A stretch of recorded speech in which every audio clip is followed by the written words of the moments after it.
সম্প্রতি নয়াদিল্লিতে আটক হন নারী, শিশু, বৃদ্ধ সহ বেশ কয়েকজন রোহিঙ্গা। ৮ মে তাদের বিমানে তুলে নেয়ার পর জাহাজে তোলা হয়। পরে মিয়ানমারের সামুদ্রিক সীমানার কাছে তাদেরকে লাইফ জ্যাকেট পরিয়ে পানিতে ফেলে দেয় ভারতীয় নৌবাহিনী।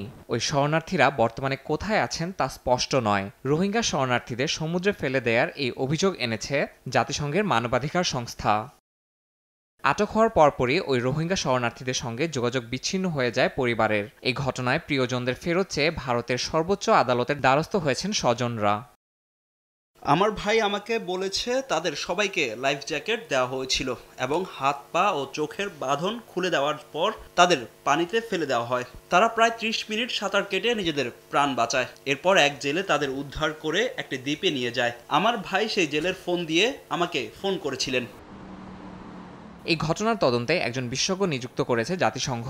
পাশাপাশি ভারত সরকারকে সতর্ক করেছে যেন ভবিষ্যতে কোনো শরণার্থীর সঙ্গে এমন অমানবিক আচরণ না করা হয়। তবে ভারতের পররাষ্ট্র মন্ত্রণালয় ও নৌবাহিনী এ বিষয়ে কোনো মন্তব্য করেনি। ইয়াসিন মোহাম্মদ জিসান, সময় সংবাদ।